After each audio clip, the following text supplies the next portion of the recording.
The two words that change everything. Today, I want to explore something with you that has the potential to fundamentally reshape the way you connect with women and the way they experience being around you. This matters especially as you move into a phase of life where you are looking for something genuine, something that actually lasts. Here is what will surprise you most. What we are talking about has nothing to do with your financial status. It is not about your jawline or your wardrobe. And it has absolutely nothing to do with rehearsed lines or scripted approaches that circulate endlessly online. What actually moves the needle comes down to two deceptively simple words, words that activate something deep and instinctive in a woman's emotional world, reaching places that most men do not even realize exist. I will tell you exactly what those words are shortly. I will also walk you through the psychology behind why they carry such consistent power. But I need you to stay focused on one particular nuance that almost everyone overlooks. That nuance is the real distinction, the invisible line between the men women forget the moment they walk away and the men women find themselves thinking about hours later, for reasons they cannot quite explain. Stay with me through to the end. This has the potential to change not just how you speak to women, but how you communicate with people in every meaningful area of your life. Let me share something I have observed firsthand. For years, I have worked alongside a dedicated group of researchers and relationship specialists who have studied thousands of real interactions between men and women, analyzing how conversations unfold, how attraction builds or dissolves, and what separates genuine connection from forgettable small talk. What we found consistently surprised people. The men who created the strongest impressions were not necessarily the most conventionally attractive. They were not driving the most impressive cars or wearing the most expensive clothing. What set them apart was something far more accessible. They had developed the ability to communicate with emotional directness and honesty. We call this direct emotional communication. While most men are caught in cycles of safe, non-committal conversation, carefully avoiding anything that might provoke a reaction, the men who stood out operated from an entirely different orientation. They were not performing. They were not hedging. They were not softening every statement into near meaninglessness just to protect themselves from rejection. They communicated with clarity. They said what they meant.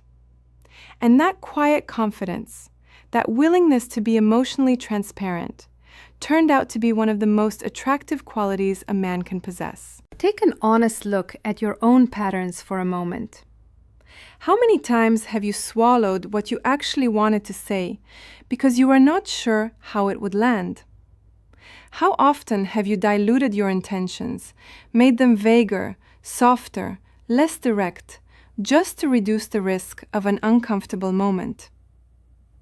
If you have ever felt like you are doing everything right on the surface and still not generating the kind of genuine interest you are hoping for, this is where the answer begins. Attractiveness is not about doing more. It is not about more effort, more strategy, more performance. It is about communicating differently, more honestly, more intentionally, with more clarity about who you are and what you actually want. The human brain, as it turns out, is not searching for perfection. It is searching for certainty. When a man speaks with genuine emotional confidence, not arrogance, but clarity, it creates a feeling of psychological safety in the people around him. And safety, paired with curiosity, is one of the most powerful emotional combinations that exists. It is what makes a woman lean in, pay attention, and find herself returning to the memory of your conversation long after it ended. Real attraction is not about impressing someone. It is about the feeling you leave behind. The first word, I want. The first of the two powerful phrases is this: I want. I know, it sounds almost embarrassingly simple. But the reason it works is not in its complexity. It is in what it represents. When a man says, I want, with a calm, grounded voice, he is doing something that takes genuine courage. He is owning his desire. He is not waiting for permission. He is not hedging behind ambiguity. He is not outsourcing the emotional work to her by making his interest a question she has to answer for both of them. Compare two approaches. The first: hey, maybe we could hang out sometime if you're not too busy. Polite, safe, and emotionally inert. It transfers all decision-making responsibility to her while signaling that you yourself are not particularly invested. The second: I want to take you out Saturday. There's a place I think you'll genuinely enjoy. Feel the difference, not just intellectually, but in your body. One creates a path, the other creates work. Leading is not about control. It is about removing unnecessary friction. When a man has no clear direction, it subtly shifts emotional labor onto the woman. She finds herself filling a vacuum that should not have existed in the first place. Over time, that dynamic quietly extinguishes attraction. I once worked with a man who had every external quality one might look for: sharp mind, genuine warmth, professional success, yet his romantic life was nearly invisible. Women enjoyed his company but felt no pull toward him. When we examined how he actually communicated, the pattern was unmistakable. Every expression of interest was conditional, softened, or framed as a tentative suggestion.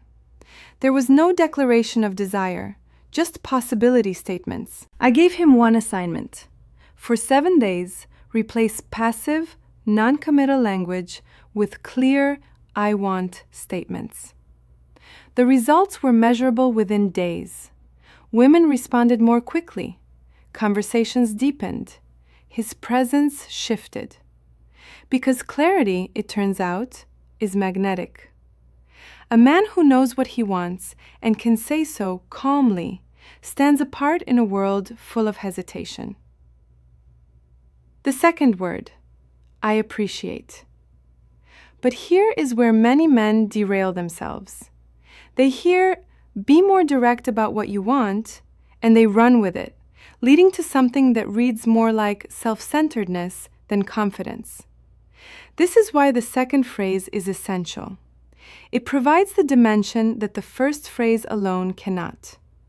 The second phrase is, I appreciate. If I want communicates direction, I appreciate communicates depth. It tells her that you are not simply registering her presence. You are actually paying attention to who she is beneath the surface. You are seeing her. And being genuinely seen is one of the most profoundly moving experiences a person can have in any relationship. Rather than landing on something generic at the end of a good conversation, that was fun, consider something like, I really appreciate how you think. There's a depth to the way you see things that I don't come across very often. Notice what that accomplishes. You have moved past the surface. You have reflected something specific and real back to her. You have made her feel understood rather than merely admired. Research in relationship psychology consistently supports this. When people feel recognized for who they are internally, rather than how they appear externally, it activates a reward response in the brain that generates genuine emotional bonding. This is connection that goes far deeper than physical attraction and proves far more enduring. When you bring these two phrases together, something remarkable happens. I want to spend more time with you because I appreciate the way you challenge my thinking. Now you are not simply a man with an interest.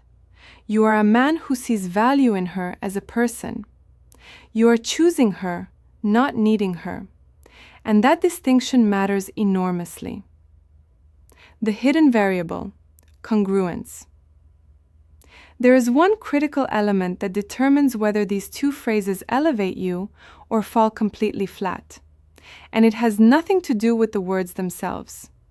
It is called congruence. Congruence simply means that what you say and what your body communicates match each other. Most people instinctively understand this without having a name for it. We have all experienced the strange discomfort of listening to someone say one thing while their tone, posture, and eyes are saying something entirely different. Women, in particular, are remarkably attuned to these mismatches. The brain is constantly reading microsignals, subtle shifts in vocal tone, physical tension, eye contact patterns, breathing rhythm. It is not consciously critical. It is simply scanning for authenticity. And when a man says, "I want to take you out," while his voice wavers, his eyes drift, and his body language broadcasts nervousness, the message received is not confidence. It is confusion. And confusion reads as uncertainty. The solution is not to perform more convincingly. It is to actually slow down and get grounded before you speak. Feel your feet making contact with the floor. Breathe deliberately before you open your mouth. When you say, "I want," let it originate somewhere real inside you. Let it be an actual reflection of what you feel, not a line you are reciting. Stand with your chest open. Release the tension in your jaw and shoulders. Hold eye contact with ease rather than effort. When you arrive at "I appreciate," deliberately slow your pace. Let there be a moment of stillness before the word and after it. Let your voice carry warmth that is not manufactured, but simply allowed. A useful practice. Stand in front of a mirror and speak both phrases aloud. Watch what your face and body do. Is there visible tension? Are you holding your breath? Practice until the language and the physicality match, until the words feel like an honest extension of your actual interior state. Because people do not primarily remember what you said. They remember how it felt to be in your presence when you said it. The power of timing and silence. Using these phrases effectively also depends on when you deploy them and what you do immediately afterward. These are not conversational formulas to insert robotically throughout every exchange. They carry weight precisely because they are used in moments that have actually earned them, after a laugh that felt genuine, at the close of a conversation that went somewhere meaningful, in the quiet space at the end of an evening that mattered. Picture a date drawing to a close. There is a natural lull, that moment where most men fill the silence with nervous chatter just to avoid sitting in stillness. Instead, try simply being in it. Look at her. Then say, calmly, "I want to do this again. I really appreciate the energy you bring to a conversation." And then stop talking. That pause, that space you allow after something meaningful, is not empty. It is doing work. Most men talk through their own best moments because silence makes them uncomfortable. But silence after something genuine creates weight. It gives what you just said room to actually be felt. Confidence is not about filling every moment with sound. It is about being completely comfortable with the quiet. Emotional specificity and imprinting. There is one final layer worth understanding, and it is what separates truly memorable men from simply pleasant ones. Generic language produces generic impressions. "I appreciate you" is fine, but "I appreciate the fact that you stay composed when things get difficult" is something else entirely. It demonstrates that you have been paying attention, not to the performance of who she is, but to the actual texture of her character. Specificity communicates that she is not interchangeable, that she, specifically, has registered. This is the mechanism behind what psychologists call emotional imprinting. Those moments that embed themselves into memory, not because of what was said, but because of how they felt. These are not engineered through cleverness. They arise from the convergence of genuine intention, specific appreciation, and the willingness to be fully present without rushing toward an outcome. I once spoke with a woman who had met a particular man only twice, but found herself unable to stop thinking about him. She struggled to fully articulate why.